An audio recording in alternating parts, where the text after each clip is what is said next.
Now, the last time I was on this podcast, I encouraged you to phone a friend. It's something that not enough of you were doing enough of, and I hope that has changed, and I hope you've learned something as a result. Now, I want to take a little spin on that. I want you to make a phone call, maybe drop in on someone in person, buy them a cup of coffee.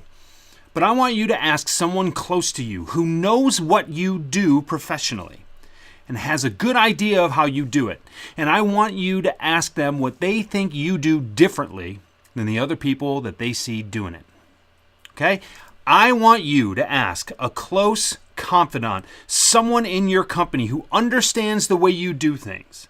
Maybe it's your teammate if you're on a sales team, right? Maybe it's someone that has worked with you for a long time and has seen you in the trenches. Maybe it's your manager. Maybe it's the person who just hired you if you're brand new in this role.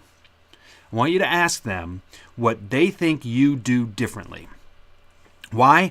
Because it's valuable. It's valuable to understand how you approach things differently than other people do, because that will help to underscore competitive advantages that you have and that you can continue to give yourself if you only realize that you do them. See, here's the catch. You have to ask somebody because most of you don't realize what it is that makes you so successful at what you do.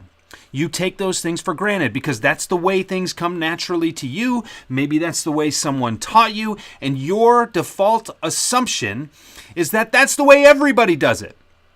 I've learned this in my career, and everybody I have pointed this out to, when they go and ask somebody else, inevitably learns something that is beneficial to their approach and their ability to make sales going forward. So this is a little tricky. You got to get a little vulnerable with someone that you trust.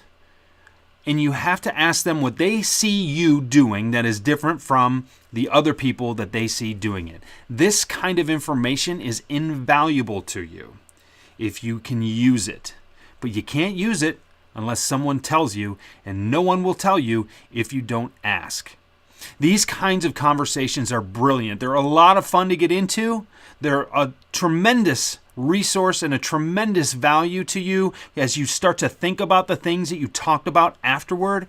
But these are the things that separate the really, really great from those who just show up every day, punch a time card, and collect a commission check, a small one, every once in a while.